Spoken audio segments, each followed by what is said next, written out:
In the wake of Spotify disconnecting this podcast from more than 3,000 of its listeners, please make sure you are following this show so that you can get updates when a new episode drops. Huge thanks to everyone who has followed and rated the show as we try to rebuild. In May 1794, a fleet set sail from the south coast of England with one goal: to snuff the life out of the French Revolution. In an 18th century equivalent of the Battle of the Atlantic, Britain sought to deprive France of that most basic of commodities: food. The clash that followed had everything: bold tactics, confusion, abysmal weather, and a hint of incompetence or even insubordination.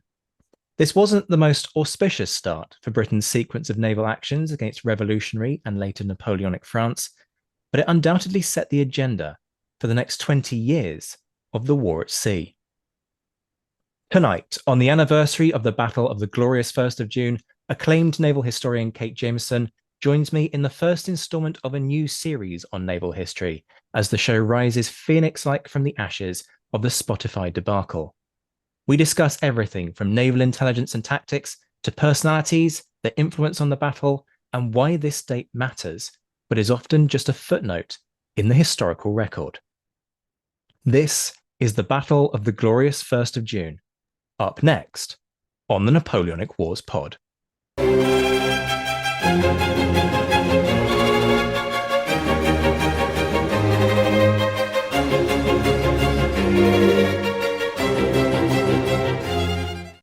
Hello and welcome back to a revitalized sort of Napoleonic Wars pod where we might have been badly singed. We might have taken a broadside. I really should dispense with the naval analogies, but I'm not going to, because I'm going to take the piss out of Spotify.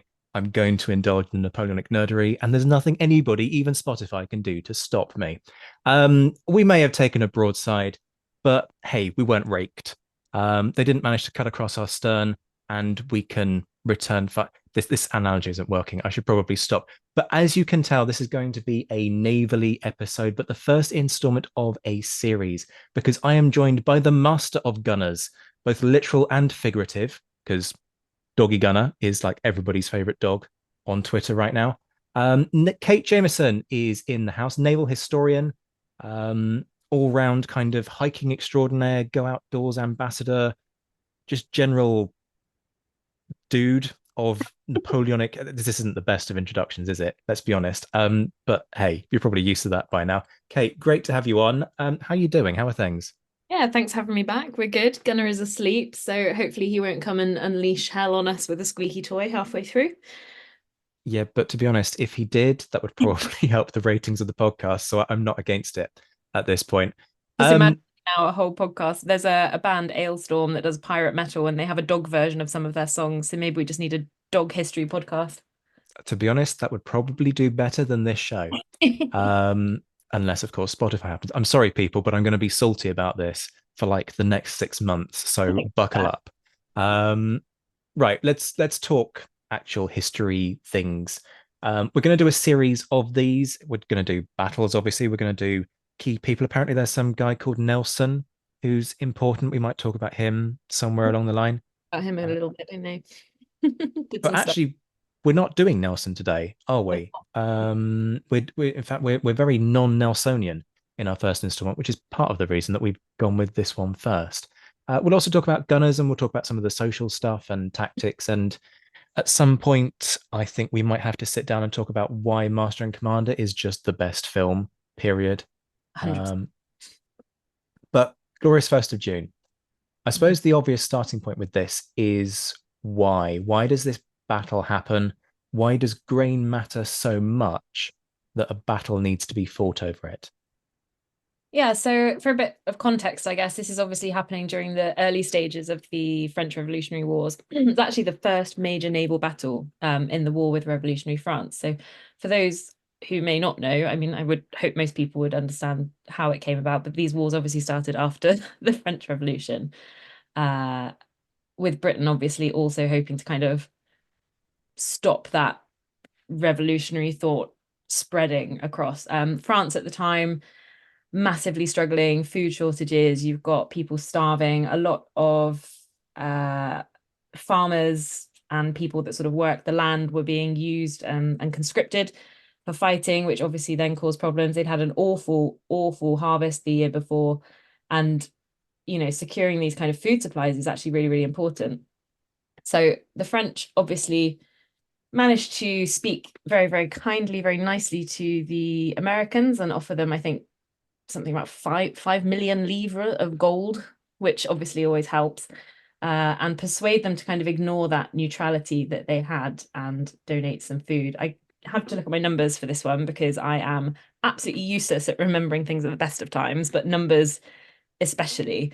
But you had, I think, 156 merchant ships, and on that there was 67,000 barrels of flour, beef, and bacon, 11,000 barrels of coffee, very important, and 7,000 barrels of rice, sugar, and cocoa. So this wasn't a small convoy by any stretch of the imagination. It was absolutely, absolutely required. And at the same time, you've got the Navy, the Royal Navy, blockading all of these French ports to kind of stop French access to supplies and trade generally anyway. And the Navy obviously then hoped to sort of intercept and destroy this convoy, which obviously would cause more problems for France and kind of weaken their effort. The reason that we knew about this was because the captain of HMS Daedalus was actually in the Chesapeake while the ships were sort of forming up and collecting all of these supplies and stores. He spoke to local fishermen, local people, and asked what's going on, and wrote a report, passed it on to a vessel headed back to England. And obviously we knew exactly what was going to be happening. So we've got loads to unpick there, not least Yeah. 67,000 barrels of beef and bacon. Yeah, it's a lot, right? I mean, you've obviously got 156 ships, but that just trying to visualize that is that pretty. I mean, that would keep kind of going for like a fortnight at least, wouldn't it? Ben would be in his element. Beef and bacon. He doesn't get very much of that because it's bad for dogs, but he'd love it. He absolutely would. I'm instantly interested in like, and this is not on the list of questions, so we haven't even finished question one, and we're going off piste. But convoy systems, they're not that unusual during this period, I think. He says very tentatively, and the reason he says that tentatively is India, like they go out in convoys.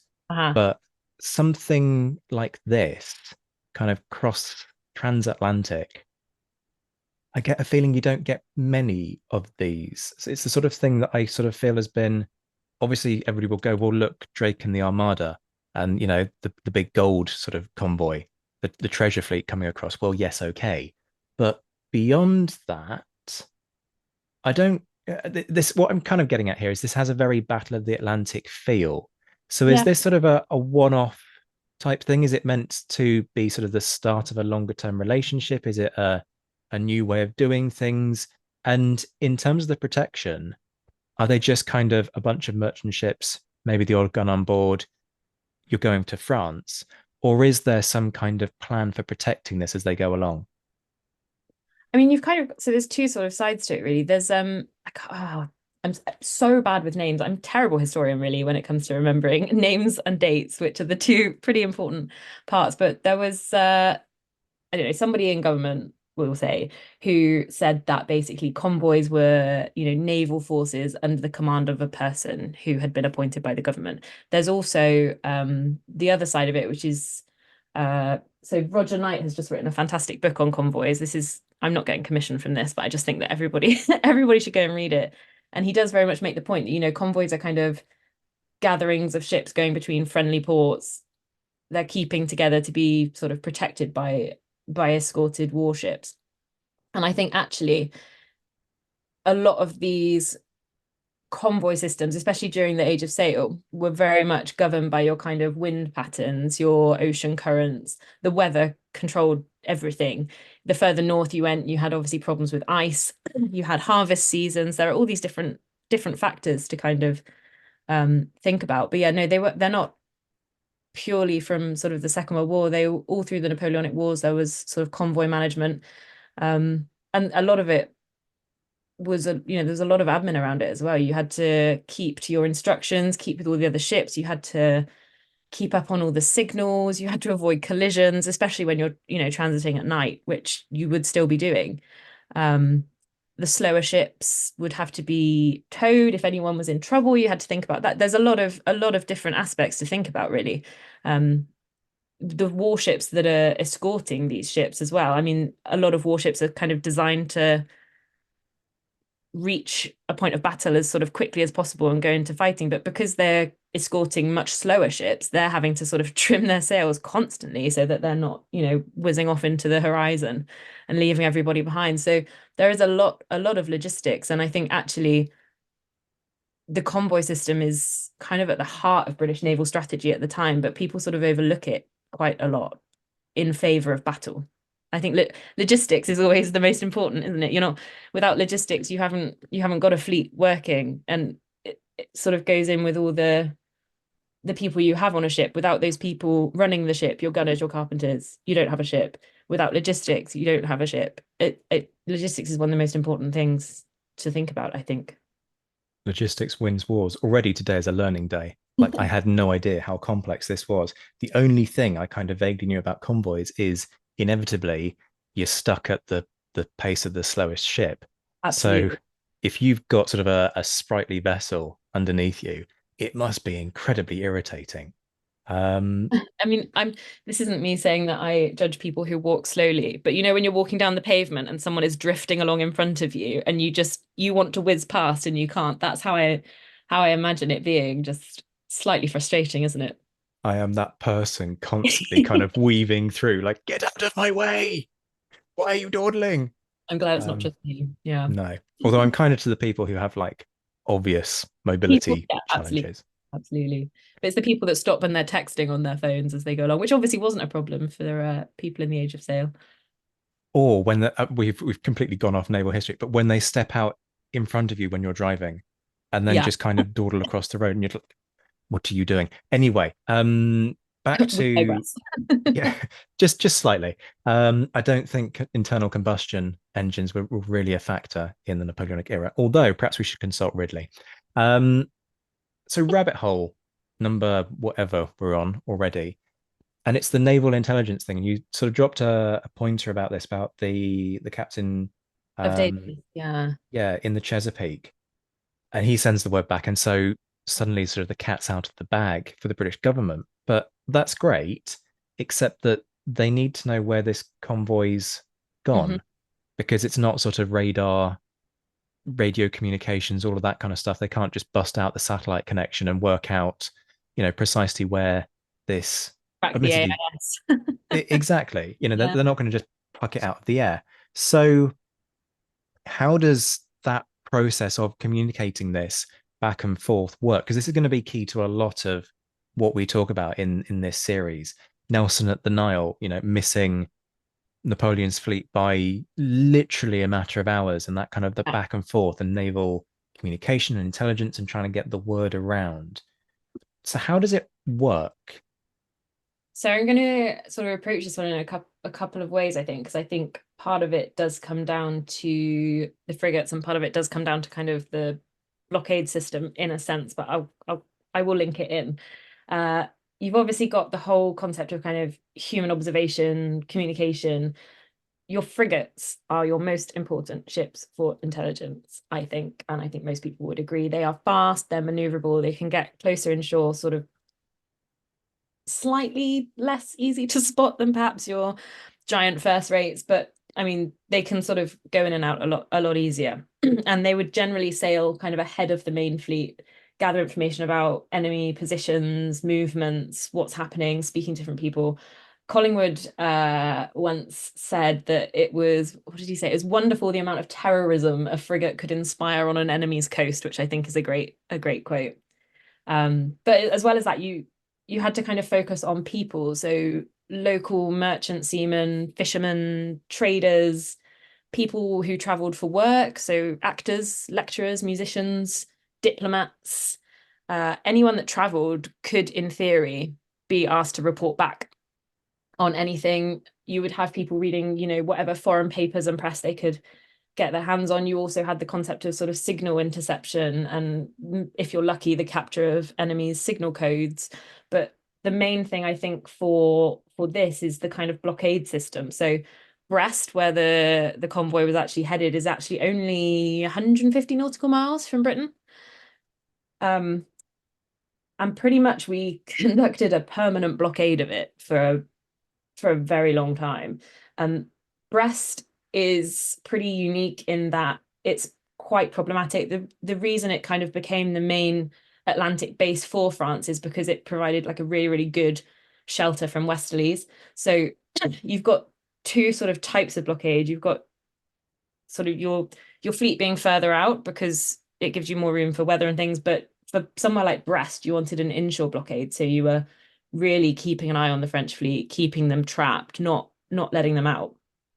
And realistically, the only way they ever did get out was in windows of opportunity for bad weather, because we would have to go further out because of the risk of being sort of dashed onto rocks and shoals and things. So obviously keeping a fleet at sea is an enormous task and a pretty high cost implication as well. But our policy at the time for Britain, especially, was basically just kind of focusing on those close blockades of Brest rather than the distant ones. And a lot of that came down to who was commander in chief of the Channel Fleet at the time. By the time we get to 1793, we do in fact have the wonderful Lord Howe, who we will be discussing as commander in chief of the Channel Fleet. But you don't really have a kind of naval intelligence branch. There aren't people specifically as kind of intelligence officers. You're using what you can from where you can. And then back in Britain, you had a chap called Evan Nepean, who was the permanent Under Secretary of State for the Home Department. He used to be in the Navy. He actually, I think he was purser to John Jervis at one point, in the Foudron. And yeah, he basically sort of became kind of in charge of naval political intelligence gathering. And by the time we get to, I think, 1792, 1793, he was still signing off all the paperwork and the admin. There are records at Greenwich that you can go and see if you want, of how much he paid people for special services and things like that. It's fascinating. But yeah, you're mostly focusing on your frigates, scouting, and people passing on information. Wasn't always reliable. There was the great story of Santa Cruz de Tenerife, where they were relying on information from a sailor who hadn't been there in 5 or 6 years, which is why it all went a bit wrong. So the more recent intelligence you can get from people, the better, I think.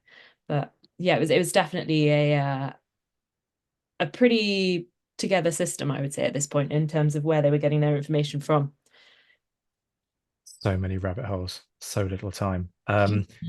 I am tempted to talk about sort of the challenges of the blockade of Brest, but I suspect we might just do a blockades episode further down the line. I So we think that might, would be a better option because there yeah, is so much to unpick, even yeah, just for Brest, before you even add in, Toulon or anywhere else. So okay. So we'll park that one for another day, and folks can look forward to that. In the meantime, shipping lanes, do they exist during this point to make life easier? I.e., are there certain kind of areas where realistically you'd kind of logically expect them to be at this particular latitude in terms of where they're coming from and where they're going? Is it very much that idea of we're just going to take the shortest distance? Or I suppose that doesn't entirely work because weather happens. And so you've got to sort of sail around the weather if it doesn't work for you. We're demonstrating that I don't really know what I'm talking about when it comes to navigation and nautical matters. Um, but honestly, it's the weather is the main issue. So ideally, you want to choose your shortest route for, obvious reasons, time, provisioning, etc. But you're also, at this point, you don't have an engine, you don't have the ability to particularly do speed, distance, time in the way that we can nowadays. You're entirely relying on wind and current and finding a route where the wind might blow you in the right direction. You are tacking sometimes, but obviously by tacking you're then delaying your longer voyages. So yeah, the weather again comes into a lot of it. It depends where you're going, but there were sort of known trade winds, trade routes for where people would kind of aim to go, but it genuinely depended, because anyone sort of sailing west out of Europe is always going to be sailing into the wind pretty much and against the Gulf Stream. So there's one of your problems sort of straight away, really.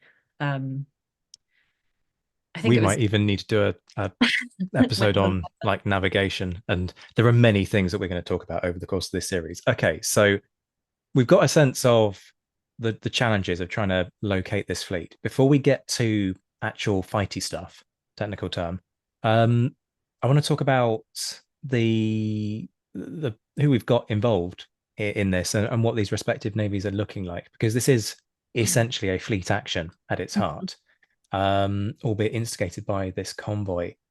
The British under the command of Lord Howe, you mentioned him yes, earlier. Richard Talk us Howe. through his career. What's he been doing? How capable is he? What's his style of command? Why do I think American Revolution when I hear Lord Howe? Because there are brothers, and Yes, I'll yeah. be frank, I can't remember quite which is which, but I've got a feeling they're both out in North America at one point. He's also No name doubt. dropped in a song from Hamilton. That's bringing it into some contemporary. There we go. There's the not quite pop culture reference, but sort of pop culture reference. Yeah. Yeah. How? Talk us through him. So Howe came from a pretty decent military family, actually. So his brother George was an officer in the army. His other brother William was part of the capture of Quebec. And actually, both William and Richard Howe, so Naval Howe is Richard Howe, uh, commanded at the same time the army and naval forces in North America during the American War of Independence. So that's where you've heard of him. And then, of course, there was also Thomas Howe, who was off with the East India Company. So they're a pretty busy family, actually, all in all. And Howe joined the Navy quite young. He went to Eton, uh, left in, I don't know, 1738, 39. Served in a variety of ships, really, fourth rates, fifth rates bomb vessels, went to HMS Royal George under Edward Vernon, who again, I think we'd need another hour to cover alone once you start putting in the War of Spanish Succession and things. It's just all these people are so busy. Um, and I think at that point he was a lieutenant. He served at Quiberon Bay. He was also treasurer of the Navy at one point. He was commander in chief of the Mediterranean Fleet. He'd been commander in chief of the North American Station. Was also First Lord of the Admiralty. And then by the time we get to where we are now in 1793, he's Commander in Chief of the Channel Fleet. When we get to the glorious 1st of June, he actually had to ask permission to go back to sea because at this point he's, I think, 68. So he had to be asked permission to be allowed back to sea by the king. So take from that what you will. Okay, so we're talking a serious overachiever here. Yeah, absolutely. First Lord of the Admiralty, all the rest of it. What about the people he's commanding, though? I mean, we'll save talking about sort of gunners for a whole. I mean, frankly, you'll need a whole series of episodes, won't you? Because you'll go mental on them and their role. Um, but what sort of state is the Royal Navy in? We're more than a decade pre-Trafalgar. The war hasn't been going on that long. You've got to kind of go through that transition period where all the ships are mothballed to then know we are actually going to sea. Um, what the skill levels like, what the morale levels like, how's it kind of looking? Yeah, so I mean, when war with revolutionary France broke out, I'm not going to obviously start off with the famous speech by Pellew and Hornblower because that's the first thing that comes to mind, which is terrible, really, isn't it? But Parliament decreed that the Royal Navy needed to increase its manpower to about 45,000 from where it was. Morale was actually awful. It was probably a pretty much all-time low. We hadn't had a major fleet action since 1782 at the Battle of the Saints, which of course was Rodney. And I think whilst there was kind of an initial surge of patriotism when war broke out, people were from the records and stuff that you can read about the Glorious First of June, a lot of seamen were really kind of wanting to get into action because they needed it. People, hadn't had a serious fleet action for a really long time. As for the Royal Navy, Howe himself had actually done quite a lot of work on sort of increasing provisioning and working on, again, logistics. It all comes down to logistics, doesn't it? Uh, and we also had the carronade at this point, which the French did not, which I think would add morale for anyone, Yeah, realistically. I instantly want to do like a deep dive into because I Gigs. scribble down questions as I go. And I'm like, frigate, ships of the line, 84s, and all the rest of it. And I'm like, we need a nerdy, like naval gunnery, carronades, the gunners. I mean, it's probably That's, worth mentioning briefly what the carronade is because they yeah. were used at the Glorious 1st of June. Um, I mean, I'm going to leave that to you. I just kind of think yeah. of them as sort of seaborne shotguns, but they're like, they Well, I are mean, they were units. nicknamed smashers uh, for a reason, realistically. You've got different calibers, so everything from a kind of 6 pound up to a 68 pound. If you've been on HMS Victory, the short, stubby, very heavy guns that you see forward are literally, I mean, they look huge. You see the shot that goes into them and you think that's, that's going to tickle a bit, but they are 68 pound shot, and that's the weight of the shot that's going to hit you. They're short, they're heavy. Like I said, they're nicknamed smashers. The range wasn't incredible. There was a point where the Navy actually trialed putting them on ships in larger numbers, but then realized that they would have to get really, really close to anyone else to actually be able to fire on them. So uh, they were useful where they were required, but not to replace other guns. And they're basically called carronades just because the Carron Company in Falkirk on the River Carron created them, and that's what they were named for. I did not know that. I also didn't know that they came in 6 pounder variants because, like you say, I've seen the 60, whatever they are. I thought they were 68 the max 64s, but one. apparently 68. You absolutely could get them smaller. And the French didn't Interesting. really have anything kind of equivalent to this for a good few years, really. And the idea being that rather than sort of the traditional insert cannonball or grape shot, um, you kind of use this as a bit like a shotgun blast to clear a chunk of deck. Is that the gist of it? Essentially, yeah. I mean, they're if you look at the difference of them, as I said, they're short and stumpy compared to your larger, say, 32 pounders or 12 pounders, 24 pounders.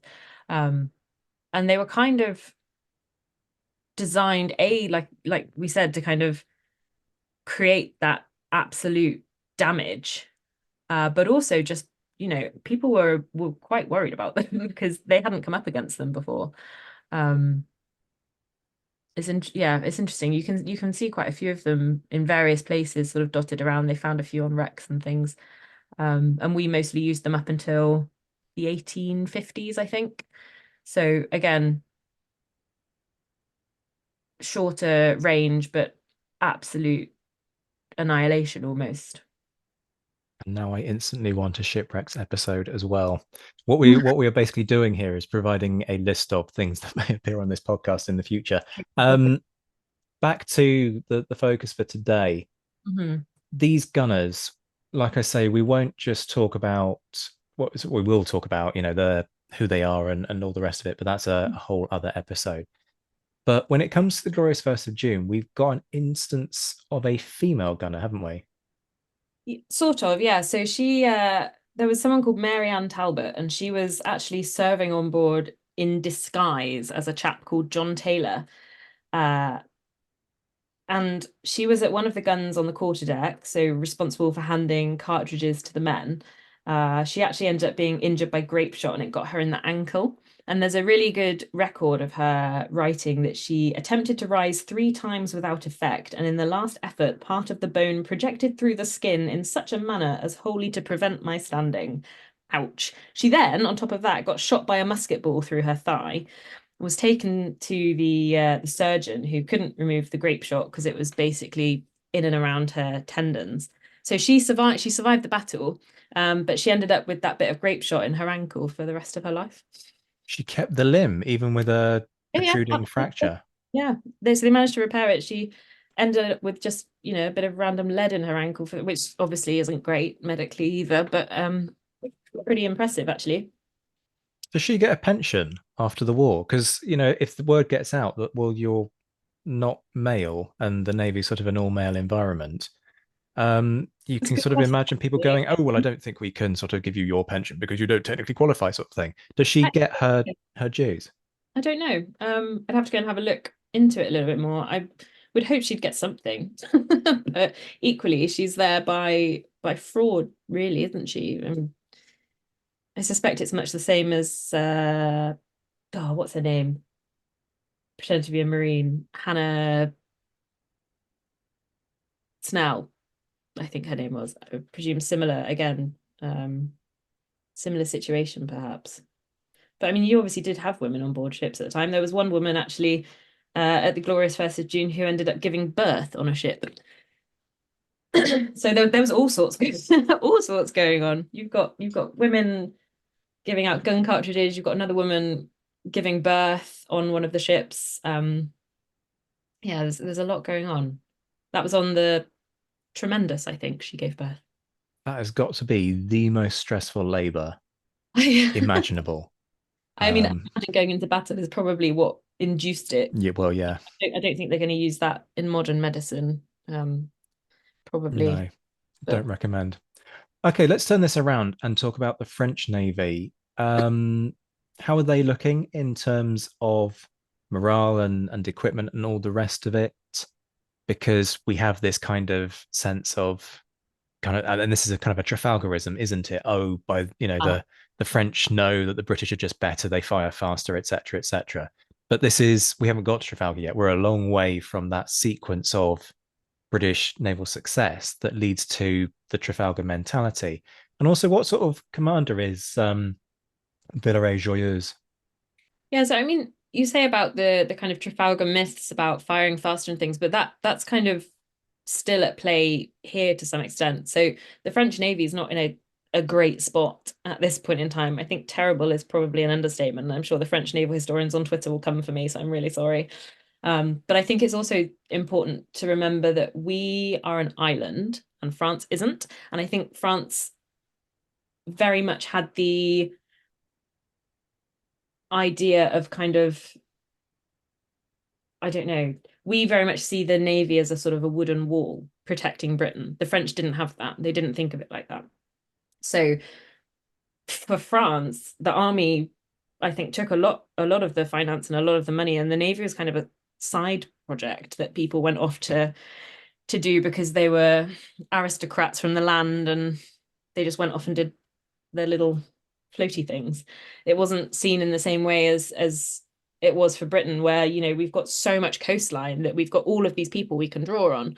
And France obviously does have coastline, but it wasn't seen in the same way because it's not an island nation. And I think as well as that, you've got the Royal Navy basically being in charge of their own finances for a really, really long time, for budgeting, for provisioning, for all of that. And France just didn't. They, up until this point, all of their finances were really slow. They didn't have the kind of incentives that the Royal Navy were giving. They had sort of access to poor equipment, poor supplies, even gunpowder. The powder and the saltpeter they were getting was really terrible in comparison to ours, which is actually where a lot of the myth comes from. We're firing faster, but it's because of the powder. It's not necessarily always down to the gunnery training and the drills. A lot of ships did train, a lot of ships were conducting gunnery training and drills, but those kind of myths by the time you get to Trafalgar of the Royal Navy firing X number of broadsides in X minutes, that wasn't throughout the fleet. That's a lot of hyperbole that's kind of crept in. And a lot of it did come down to the powder and the saltpeter. So a lot of our shots were, I think they worked it out to be about 15% faster, purely just based on the powder taking and catching, which the French didn't have. As well, at this point, you've got problems with gunnery. The Royal Navy have master gunners on ships. They've got gun captains. They've got gun crews. They are drilled. They know what they're doing. They know how to aim. Guns are all maintained by the master gunner on board. At this point in time, the French have got rid of their corps of seaman gunners. So you've got people going to sea who may perhaps have had some experience on a gun, and then they're being put in charge of gunnery and maintenance of the guns and things. It was kind of set out very, very differently. Sometimes you'd have 5 or 6 gunners on a ship, for example, whereas we had one and he had a gunner's mate. So the whole setup in the French Navy is very, very different. It's kind of almost run like a battalion at sea. You've got quartermasters, you've got all of these kind of different people sort of factoring into it rather than just a slightly more streamlined system that the Royal Navy had at the time. I think at one point it said that on the Trajan at the battle, 40 people at one point were on deck working, and 240 of them were sick. And that's an astounding number when you consider how many people you realistically need to be, fighting your ship. As for Villaret-Joyeuse, he's an interesting chap. He only really avoided the guillotine because he was good at his job, which I guess is not a bad thing for him, but he did then get threatened by the guillotine if he cocked up with the convoy protection duty. So, he had that to think about. But because of the fact that he was one of these people who actually was a relatively experienced, in terms of everybody else, mariner, he sort of jumped pretty much directly from lieutenant to rear admiral. And I know everyone says that Nelson progressed quickly through the ranks, but at least, he spent some time at each of them on his way up.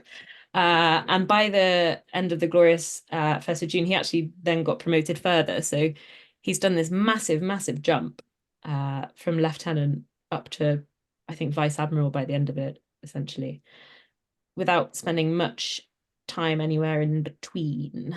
That's a pretty meteoric rise. I mean, Yeah. And then with Lieutenant. that, you obviously need to consider what experience you've actually got on all these other ships, what experience you've got fighting a ship. He had no experience of, commanding a fleet. I mean, this must be a big problem for the French Navy post sort of early stages of the revolution as they are guillotining Everybody. people. Well, yeah, basically. And of course, you've got this sort of big emigre exodus of the old royalist army. And I don't know, but I'm assuming the same problem affects the Navy. All the experience from the aristocracy suddenly just gets sucked up and removed.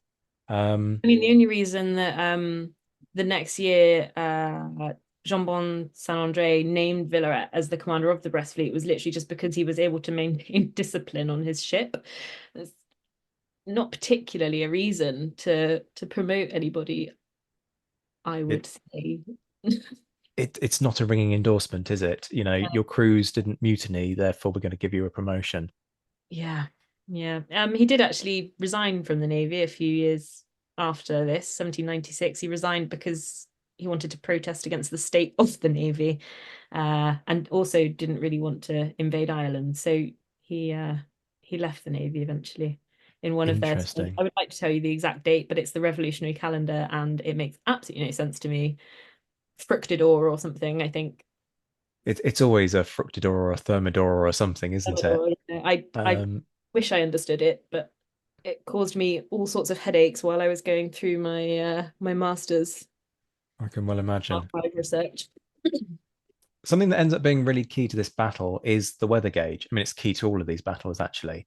So, given that we're going to talk about it a lot in this series, I am now going to drop my best Maturin impression. Are we ready for this, people? And say, Kate, what is the weather gauge? Shall I explain it again to you, Stephen? Sorry. Let me just grab my tablecloth and my fountain pen. So your weather gauge essentially is just how two ships are positioned relative to each other with the wind direction. So if you have or you manage to hold the weather gauge, you're basically positioned to the windward side of the other vessel. Historically, the Royal Navy, favoured attacking from the weather gauge, and we would quite aggressively bear down on another fleet using it. There are some advantages and disadvantages to it.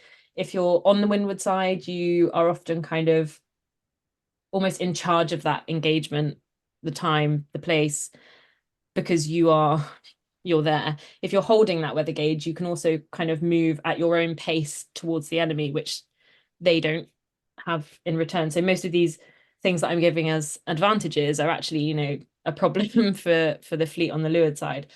It also meant that if you were sort of heeling over in the wind, perhaps, you would be able to then fire into the enemy's exposed hull, which is obviously what you want to be doing, if you're not aiming for the rigging and things. In addition, you've got these battles, you've got smoke everywhere, you've got absolute chaos. And if you've got the good wind direction, then that's going away. Their visibility is very much reduced, and yours is great. You can see the signal flags of the other fleet. You can see what they're doing. They can just see smoke.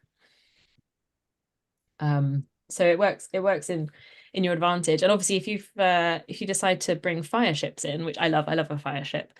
Another Hornblower reference just there. If you're on the windward side, your fire ships are just going to float nicely into the into the enemy fleet. So the other side from that, I guess, is that if you are on the other side of it, you're the leeward ship, then you can withdraw from the fight quite quickly, because moving downwind is easier than going upwind. So you've got that, but I guess other disadvantages, unless you're you don't have the weather gauge, which is a disadvantage, is I guess that you are sort of committed to fighting. But what I would say is that the weather gauge is important, and obviously everyone now goes, what is the weather gauge, because of Master and Commander, and I think there's a lot of focus done on battles and less so on the kind of the weather and the wind and the current and how it's affecting them. And one thing that I think Roger Knight does really, really well actually in his writing when he's discussing battles is I think someone told me that he sails, and I think he does, because I think you get more of an understanding about how the land is affecting perhaps where you're fighting and where the wind is coming in, and I think that's an important thing to think about that a lot of people don't, is how the weather is affecting you. And I think if you've ever sailed, then you get a much broader understanding of that, just because you know how the, say, a yacht is working, and it realistically it's not that different.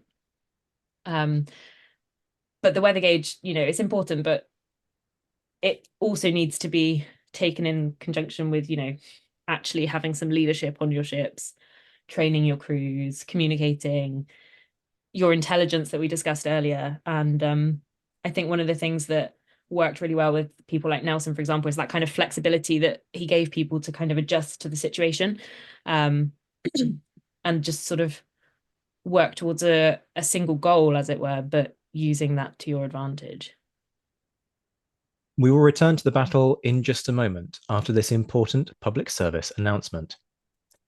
Last month, as you've hopefully heard by now, Spotify disconnected me from thousands of my followers. The community response has been phenomenal, with hundreds of you leaving reviews and ratings to help the show recover.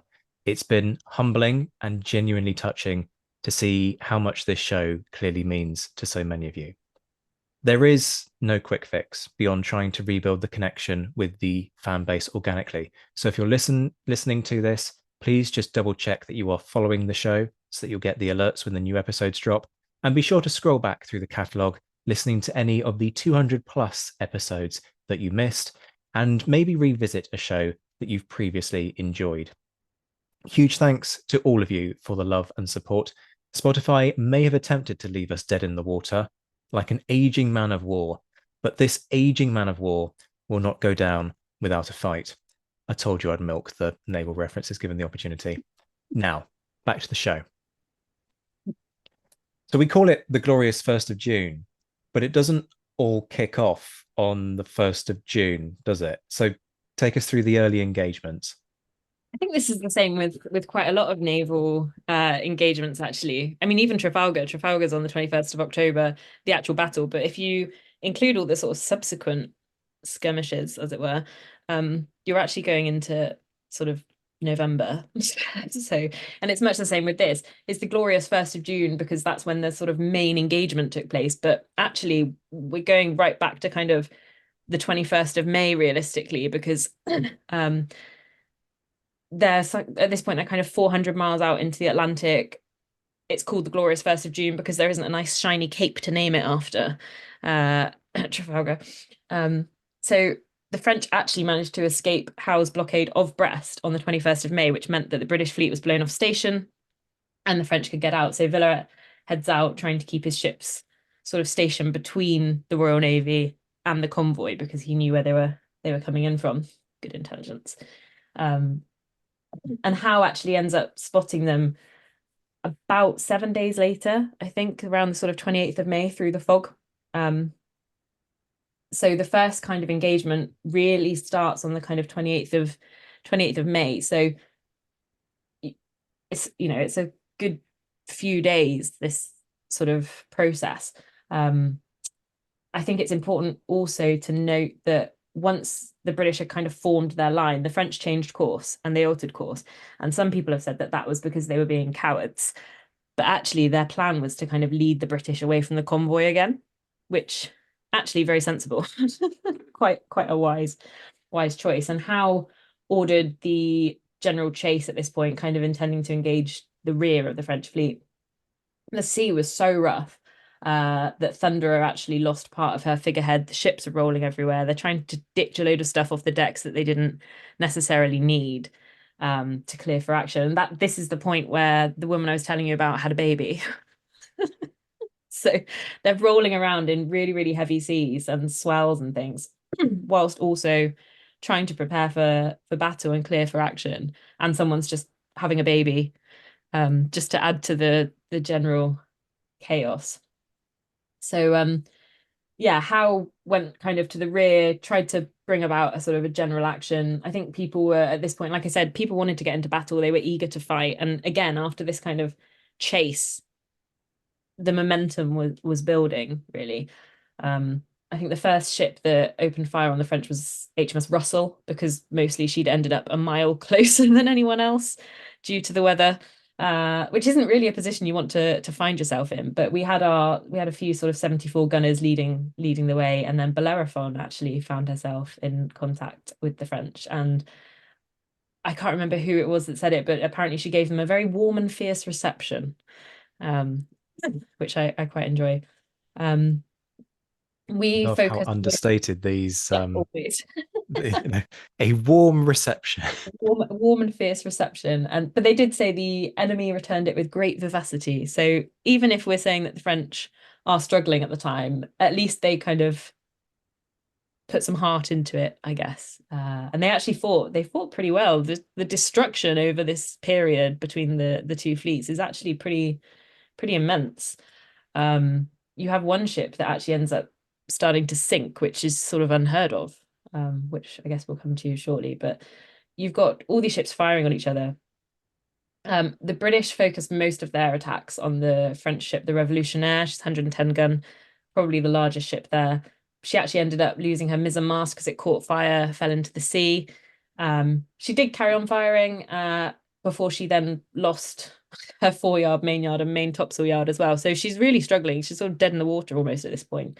On our side, Audacious had lost her rigging, and by the time we got to nightfall and sort of battle stopped, the British left the chase kind of thinking Revolutionaire had struck and been secured by Audacious. They didn't really know what was going on. It was all a little bit higgledy-piggledy. But the Revolutionaire, to her, credit, had been fighting off 6 British ships for 4 hours, which it's impressive. 29th of May, again, they continue engaging as soon as it gets to daylight. At this point, it's starting, a lot more daylight hours than in previous months. And again, a lot of ships took a lot of damage. The Leviathan lost her wheel. HMS Caesar, one of the guns exploded and 18 men were killed. Villaret ended up taking his ships off actually and kind of being left to it because everyone was sort of in an equal state of disrepair. They had 13 French ships dismasted by the end of it and 4 British. So it was, there was a lot of damage, a lot of work needed doing. And over the next few days, the fog set in. It was really, really heavy fog. Howe kind of went to call the fleet to action and then realized that that wasn't going to happen because he couldn't see anything in the distance. I think they could hear guns, but there was no awareness really of where that was. So they kind of worked on ship repairs. So new mast repairs, new running rigging was being spliced together. At one point, there's a great story about one of the captains of the British ships trying to signal and then getting really, really confused because there's all these different lanterns being used overnight for work. So he didn't really know what was going on or with who and was getting quite frustrated about it. And the frigates came into play again here, really. So Howe was using his frigates to kind of sail through the fleet, assessing location, assessing damage, seeing where everything was. And then obviously as we get closer to the end of May, the 31st of May, Howe's using the frigates again to kind of go between the French and the Royal Navy and sort of patrol to make sure that we're keeping up with them, really. But the bonus of obviously this kind of fog and then the changing weather fronts and things also meant that by the time we get to the 1st of June, Howe has got the weather gauge, which obviously we've just discussed. So that's a pretty good position to be in after all of that, realistically. It is, but on top of that, he's got a plan, hasn't he? He has, yeah. And I think one of the things that would be good to mention is actually the Bellerophon. So she was one of the first ships on the 1st of June to actually go into action, but she was quite well thought of at this point. Um, she was on the Brest blockade underneath Howe for quite a long time and actually gained the nickname the Flying Bellerophon for a period. So everyone always knows her as the Billy Ruffian. But she was known as the Flying Bellerophon at one point because they practiced their seamanship so much during the sort of hours sat around on blockade that she became known for being really quick. Her crew were really, really skilled, really sort of intuitive to each other and efficient, really. Um, so Howe at one point previously had actually decided that they would use some of their movements away from Brest to kind of see how quick the ships were in a race. And Bellerophon just basically managed to go past everybody and then get back before everybody else, furling away all of their sails before they even got back to her. So after that, Howe basically then decided to kind of create his flying squadron made up of his fastest ships, and Bellerophon was one of those. Um, and I think that's an important thing to mention is that everyone kind of knows her as a good fighting ship, but she's fast as well. She's a very, very good ship. And she fights really, really well at the Glorious 1st of June as well. So you've hinted there, we've got kind of a flying squadron in the mix of all of this. We've also got some ships that sort of don't get involved. Mm. Talk us through this plan that he's got to kind of cut through and um I mean, look, you'll describe it better than I can. What is the basic plan? So I think one of the before we get into that, one of the things that I always like to mention is the fact that everyone kind of knows Nelson for breaking the line. And Nelson didn't do it first. And Nelson is very much known for breaking the line. And everyone goes, oh, he was so intuitive and all this strategic genius, etc. It was used by Rodney at the Saints. It was used by Howe at the Glorious 1st of June. By the time we get to Trafalgar, it's not the first time it's been used. And Nelson actually once referred to Howe, I think, as the first and greatest sea officer the world has produced. So it's quite easy to know that Nelson would have taken some guidance. He'd know what's going on. They would all use these as sort of templates moving forward, and they'd all be studied in great detail for what went wrong, what worked. So it's definitely not the first time the line has been broken. And this is Howe's idea, basically forming the line, ensuring that his ships would be sort of suitably matched to the opposing French line. And then he hoisted a signal for all of his captains to kind of break through. And he actually said, no more book, no more signals. I look to you to do the duty of the Queen Charlotte, which was his flagship, in engaging the French admiral. He said, I don't want the ships to be bilge to bilge, but if you can lock your yard arms, so much the better. The battle will be decided. And I think that it's very, very similar to Nelson's no captain can do very wrong if he places his ship alongside that of the enemy. I mean, the ideas are there. They're just formulated in different ways. And he basically then wanted each of his ships to steer for its opposite number in the line. Now that is great as a proposal, but in reality, you've got a 2 mile long line. So for the ships that are kind of placed suitably, working out where they're going, yeah, absolutely. But if you're trying to go for the ones in the center, then it becomes trickier. You've got 2 miles is actually a really big distance to then try and work out where your opposing ship is and then turn for it. And I think the Bellerophon, again, I'm going to keep mentioning the Bellerophon because I think she's great. And one of her midshipmen actually at the battle was Matthew Flinders, who obviously we know for becoming a very famous explorer with the Royal Navy. So he was a midshipman at the time. And he was saying that the admiral on board had lost the leg when an 18-pound shot came through in the heat of action. And he said in that very stoic British sense, thank you, never mind my leg, take care of my flag. which I always think is great. Um, and that was Admiral Paisley. I'm terrible at name pronunciation as well, but I think if ever anyone wants to read an excellent diary of an 18th century officer that's both entertaining and informative, then his are the best. He had a really, really good relationship with his crew, but yeah, his ship was so destroyed at the Glorious First of June, it took a long time to repair, and he lost a leg. So So what we're basically getting at here is that there's probably going to be an entire episode just on Bellerophon at some point down the line. And maybe one on Paisley as well, because why not? So lots to look forward to, folks. In terms of this plan, you've talked about the risks involved and the fact that this isn't brand new because it's been used already at the Saints. Is there any sense that some of his captains would have heard this and thought, you're mad, that ain't gonna work? well, there was one captain, Malloy, who actually ignored Howe's signal completely and just continued on ahead rather than actually engaging the French. So I think we can safely say yes to that one. And actually, after the battle, there was some very upset people because Howe left quite a few captains out of his dispatch. Um, and so they missed out on peerages and medals and pensions. I think Caldwell actually resigned and Collingwood refused all future kind of medals and awards until he was given his glorious First of June medal. So there were some quite grumpy people. And Howe as well, at this whole battle, he's basically fighting it from a chair on the quarterdeck at one point because, he's had to be allowed back to sea.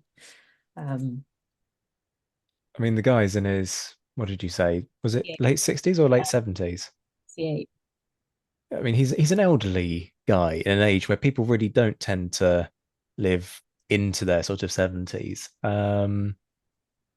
Okay, let's talk about the action and we'll split it up. I guess we'll start with the Vanguard squadron. So this is the flying squadron, right? These are the people who, to my mind, really properly just go all in on this. But admittedly, my knowledge is not yours. Yeah, so I mean, and there at the Glorious First of June, I mean, there are a number of ships with names that a lot of people will recognize, right? You've got Bellerophon, you've got Leviathan, you've got Royal Sovereign, of course, also then at Trafalgar, you've got the Barfleur, you've got Culloden.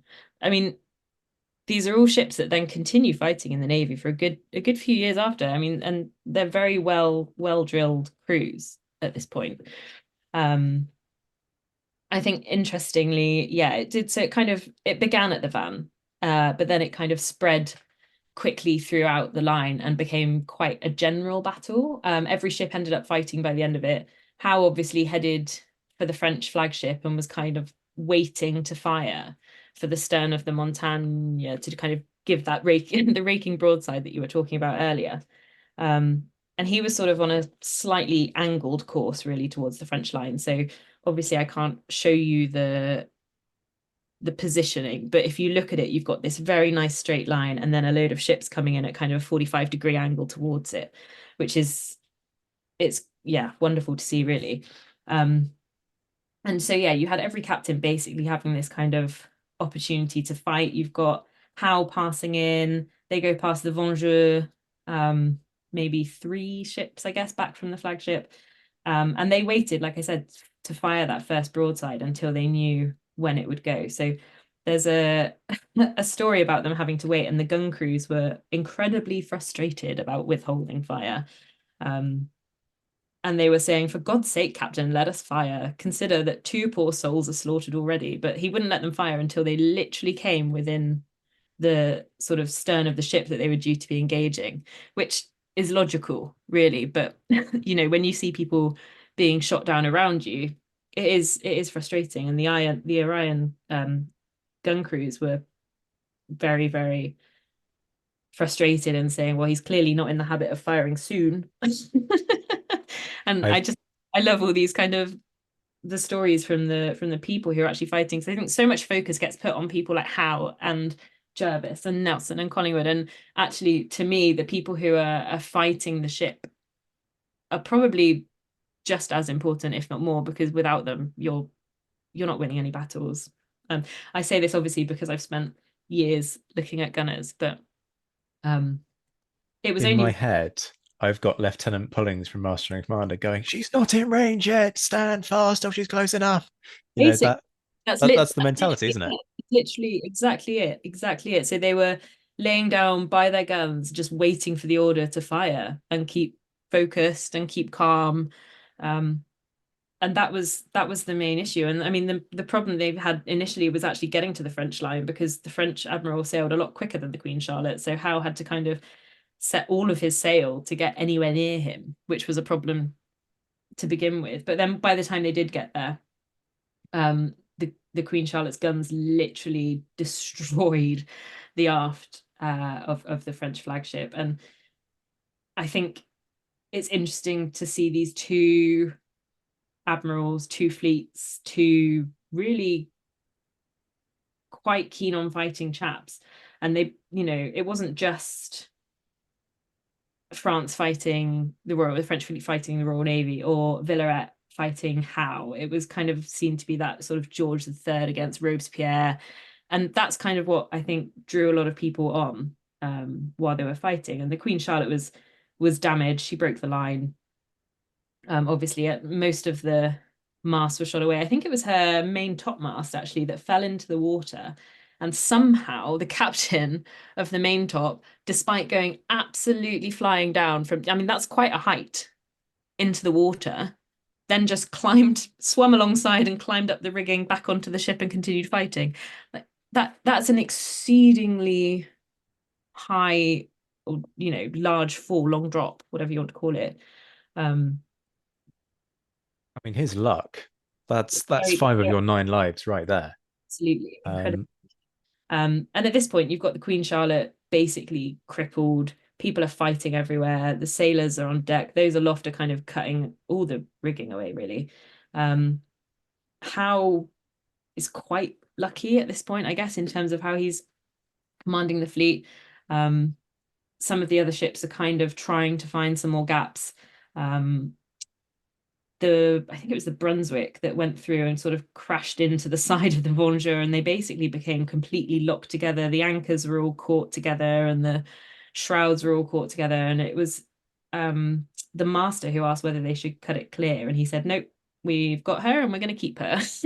And they continued fighting, and basically shot any Frenchman trying to keep the ships apart, which is some ferocious fighting going on. And that's when that what was she called, Mary Talbot, ended up being shot, that same incident, really. I want to stay with what you're saying there about how, and once this thing starts, does he really have any sort of tactical control? Because his ship is locked in its own battle, so that's quite an obvious distraction. Albeit, I guess the captain's then sort of primarily responsible for the the engagement with the French flagship itself. But all he can do at this point is sort of send messages. So is he basically kind of a passenger on the Queen Charlotte at this point, or is he able to kind of start sending, pointers? I'm thinking kind of how Wellington would micromanage everything and kind of send messages to a particular brigade and say, no, you need to move back 5 paces or whatever. Is he able to do an equivalent of that? Or is he just kind of, once he's pushed the button, that's it? There's nothing he can do. Yeah, so he is absolutely signaling, but I think that first signal that he gave everybody really did work for them quite effectively. Don't be side to side to the ship, but you need to fight. I'm not going to give you any more signals. You need to do the duty of the Queen Charlotte. And they did for the most part. The Queen Charlotte was basically stuck in the water, as I said. And you've also got the Royal Sovereign, who's fighting the equivalent French flagship, which I think was the Terrible. And they're all firing on each other, and it's just so destructive. The Montagne's destroying the Marlborough, the Aquilon is fighting. You've got your main role really here is that you've got the first rates keeping all of the three deckers kind of occupied, and you wanted to capture them, but primarily you're there to kind of prevent them from roaming through the battle and kind of disrupting that balance of firepower. And that's kind of what Howe had sort of failed to do, I think. Um, and Villaret obviously was then looking around, seeing where he could next pick to kind of attack and influence anything. Saw the Queen, which was what's his name? Alan Gardner's ship. And she was sort of slightly out of the way. All of her sails were shot away, her yards were shot away, everything. And Villaret basically signaled for them to go. And Howe was sort of watching this in slow motion from the Queen Charlotte, seeing Villaret heading down towards the Queen. Um, and I think it was one of the other officers, Codrington, basically saw him watching. And then as soon as he realized what was going on, he was shouting, "Go down to the Queen, go down to the Queen." And everyone sort of realized what was happening. And that, yeah. So it ends up being quite messy and confused, I think it's fair to say. Yeah, yeah, a fair Um, but the person. French do manage to break away. Partly from what little I know about this, it feels to me that because the rear guard doesn't get as involved, and there's sort of this suggestion that it might have been disobedience, maybe a little bit of incompetence in there from some of Howe's captains. What's the reason that Howe isn't able to press on, or is it just sort of it's been such a destructive pell-mell battle that there's nothing you can do? You know what you're going to chase with. All your ships are kind of badly bloodied. Well, that's part of the issue, isn't it? You've got so many ships dismasted, struggling to actually move and do anything that you're sort of crippled to some extent in the water.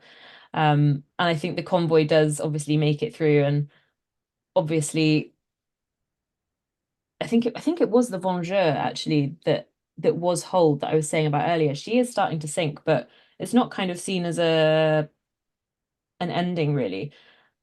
There's three-quarters of the crew damaged, ill, injured, dead. The French are really, really sort of fighting almost to the ends, as it were, for some of these. But as you say, the convoy does make it through. So Yeah, and this is part of the reason why both sides claim victory, right? For the French, well, the aim, and you've alluded to this already, you know, with Villaret kind of drawing the British fleet north, sorry, away from where the convoy is meant to be coming through. They've got one goal, and the French fleet is fundamentally bait. Look, focus on us, don't focus on the convoy, kind of thing. and you So for also, them, sorry, continue. um, you know, mission accomplished. Okay, Navy's taken a hammering, or that fleet has taken a hammering, but the at a bigger kind of strategic level, the French do what they need to do. For the British, they go and hammer a French fleet, don't destroy it. I'm not sure how many get taken as prizes. Do any get taken as prizes?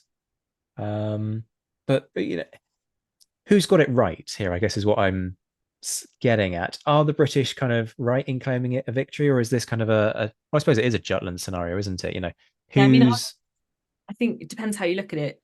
Completely depends how you look at it, because by the end of it, you've got Villaret, still pretty well formed with 11 of his ships. We'd managed to isolate, I think, seven, but none of them had actually surrendered. One of the captains, Thomas Pakenham on the Invincible, asked one of the French ships if they'd struck, and the captain said no. At which point he was basically like, "Well, then damn you, why do you not fire?" And this is, a whole new situation for a lot of them, because all of these ships are supposedly beaten to not be fighting, but they're not surrendering, which is not something that people have really had. And that's kind of the difference between the sort of older French Navy and then this new Navy under sort of Jean-Paul Saint-André. And I think it's partly why it became known as such a well-fought battle, because you've got all these British ships disabled essentially to a greater or lesser degree, depending how you look at it, surrounded by also beaten Frenchmen and disabled French ships. And no one's particularly admitting defeat, really. You've got ships like the Brunswick not able to actually take their prize, the Culloden, one of the British officers joined one of the French ships and then took himself off again. Like I said, you've got the Vengeur literally rolling in the water, full of water, in fact, as well, pouring through the lowest gun ports because they had no lids to close. And it just depends how you look at it. I think if you were to look at it tactically, I guess you could claim it was a sort of a British victory, but strategically, I think you'd give it to the French because the convoy left and it made it to France with no real significant losses.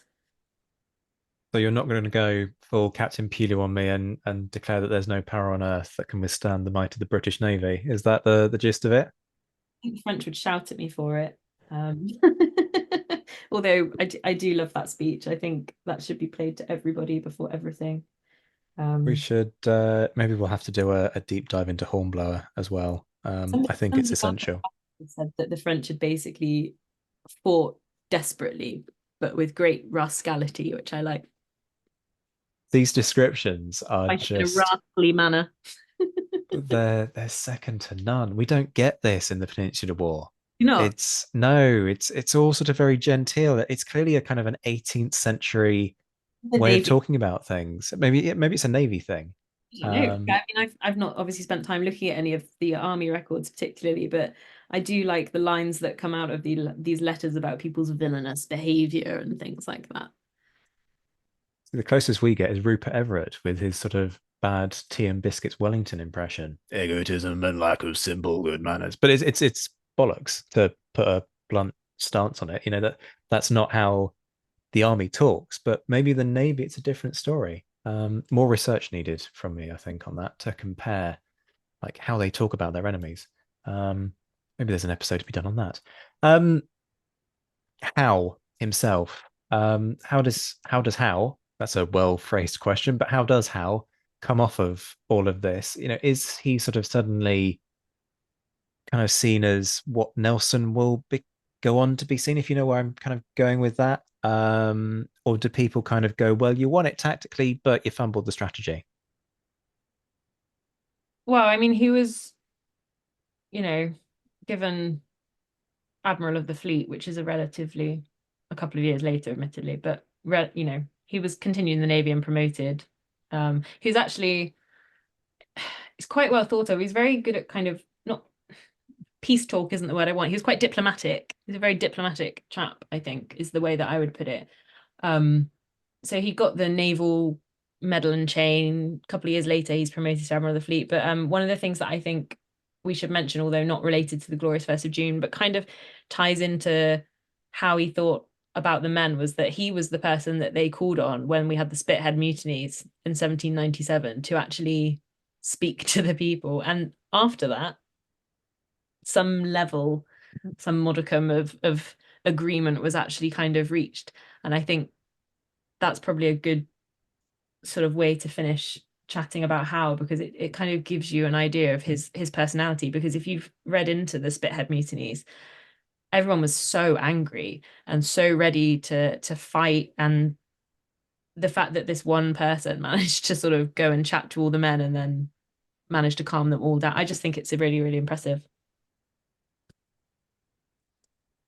I suspect we will look at Spithead and Nor and all of that in a great deal of depth because it's almost like it's quite a scary moment, isn't it? You know, this is the Channel Fleet. This matters. You can't have the Channel Fleet not going to sea. Um, Talking about kind of people not following orders, though, the captains who don't seem to quite sort of follow Howell's instructions in terms of this is how I want you to do it. Is there much follow up for them? You talked about, you know, people getting left out of the dispatches and all the rest of it. Does anybody go on trial? Is there kind of big controversy over this, or is it kind of that thing of, well, I didn't mention you, so you're not going to get a particular honor, but I'm going to ignore the fact that I gave you some clear instructions and you basically ignored them? Yeah, I mean, as I said, there are quite a few people miffed that they were they were left out of various peerages or promotions or pensions. Um, a few of the rear admirals, so Paisley, for example, was promoted and made a baronet, which is quite nice. A few others got some nice pensions for the wounds that they received. I think most of the first lieutenants were promoted as well, which is pretty good. And lots of people, it was, I think it was one of those kind of first battles where people are starting to get given almost awards and some kind of gratitude. There's a really, yeah, I mean, there's the guys, like I said, that are a myth that they're being left out. And it was a very, very controversial issue, I guess. But why Howe left them out, I don't know. But you've got quite a few people that ended up leaving the Navy. And like I said, Collingwood refused any awards until he got his medal, which he didn't actually get until after Cape St. Vincent in the end. So, Okay, so he's got a long time to wait for that one. One and then final. the what's he called? Malloy that I was telling you about as well, the one that was on Caesar, who decided to just continue sailing and ignore all of the orders. Um, he tried to clear his own name, but couldn't. And I think everyone kind of thought less of him afterwards. There was the kind of rumors of, I don't know, maybe cowardice, maybe egotism side of it as well, perhaps. But he tried to clear his name and was never able to. Okay. And this plan for cutting the French line, obviously, we know it goes because it gets attributed to Nelson, doesn't it? It goes on to become a staple of, or at least people perceive it as a staple of the British way of doing things. But of course, it's always dangerous to assume its adoption immediately becomes a foregone conclusion from this, especially when you consider the destruction, right? So they've tried this idea of cut the line, and hey, look at the results. You know, the fleet gets the crap kicked out of it in the process. Sure, the French also get the crap kicked out of them, but it's not a battle that, to my mind, immediately lends itself to thinking, yes, this is the strategy that's going to make Britain the dominant naval power over the course of the next 20 years. So, how much conversation is there about whether this is a smart way to go about fighting these battles? Well, like I said, the concept, I guess, of breaking the line was previously used by Rodney at the Saints in 1782. It wasn't new when Nelson came to it. It wasn't new when Howe, decided to use it either.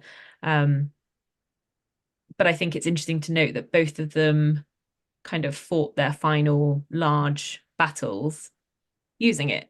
Um, and then it kind of worked for them. They were both very good leaders, they were both very good tacticians, etc. And Nelson was as well, and that kind of was where he got that influence. But it wasn't really, I don't know, a standardized concept, I guess. If you look at the majority of other battles, you've still got that kind of line of battle concept where you've got your two ships lining up, two fleets lining up, one alongside the other, ships matched size wise, and then you just fire on each other. That still remained pretty much the plan for most battles, and there wasn't really a perfect way of breaking the line by this point. So it a lot of it I think came down to weather, ships, all manner of other sort of aspects that came into it. And obviously it worked really, really well for Nelson. And I think a lot of it, again, much with all the kind of myths of Trafalgar, it's kind of remained as this wonderful Royal Navy tactic purely because it happened and Nelson died. Um, but actually it wasn't really used that often because you didn't really have maybe those engagements that were quite the same size. I mean, you've got things like Copenhagen, not practical. Toulon, not practical. The Nile, that's just not how it happened. It was purely because they came in and the French fleet were all anchored there. You couldn't have really done it there either, particularly in the same sense, and they didn't. So I think whilst it's great that Nelson used it, it's not something that everybody was using, and it wasn't standardized and seen as kind of the ideal for fighting. But I do think the fact that Nelson, as I said earlier, called Howe the kind of first and greatest sea officer the world has produced. I mean, it's classic Nelson flattery, really. But he's also not entirely wrong. Howe was very, very good at reading the situation, I think. There you have it, folks. The Battle of the Glorious 1st of June. Kate, wow, thank you. We've had everything in that, and a long list of episodes that we need to now go away and plan. I think by my count that was 10 in the coming series. Folks, we will be back in the not too distant future. Episodes in the diary include the first part of what will no doubt be many-parter on the life of some guy called Horatio Nelson. Apparently he did something important. And we're also going to be looking at the Battle of the Nile when that anniversary comes around. But Kate, absolute joy to see you again, mate. Thank you so much for your time, and I'll look forward to the next one very soon. Thank you for having me. Folks, do me a favor. Make sure you are following the Napoleonic Wars podcast. Hit that subscribe button so that you can find your way back. And if you're loving the show, please leave a review. Remember, we're in the midst of trying to rebuild after Spotify unplugged us from at least a third of our listener base. So these are all the most powerful things that you can do to help with that recovery. If you want to go that little bit further, remember that there is a Patreon feed. Head to patreon.com/the Napoleonic Wars pod, where you can find a host of perks from early releases to exclusive content, behind the scenes footage, exclusive meetups, and much more besides. Shout outs to my mentioned in dispatches patrons Rob Griffith, Brendan Teeling, Beatrice DeGraff, Lynn Dawson, Jamie Kingston, Lucy Tatner, Jim Deary, Josh Keeney, Colin Fieldhouse, Stephen Colson, Jim Getz, Stephen Gillen, Hugh Brennan, Alistair Campbell-Grieve, Andy Meakin, Mark Hanscom, Rob Coughlin, Bruins Girl, Noah Fink, Mark Trowbridge, Miles Reedy, Nick Overland, Graham Goodwin, Chris Pramas, Anthony Gumbau, Anonymous American, Martin Pisani, James Fluick, Natasha Hobday, Rod Schwager, Chris Kimball, Gary Dennis, David Graylick, Ted Andrews, David Milinsky, Richard Anderson, Arthur Forgy, Sam Moore, Wyatt Pollock, Carol Dixon Smith, Roland Shark, Jason Mohan, Mark Chestnut, and Giovanni. And the Admirals, John Haynes, Ryan Diamond, JC Kaiser, Bob Burnham, Mike Guest, Liam Telfer, Todd and Led Campbell, Rachel Stark, Mark Duckers, David Maxwell, David Priest, Graham Callister, Sean Sullivan, Stephen Ashworth, Dan Hazelwood, Kate Walcombe, Clemens Beman, Charles McKay, Reto the Sci-Fi Fan, and Tim Day. I'll be back very soon, but until then, I'm Zach White. This has been the Napoleonic Wars Pod.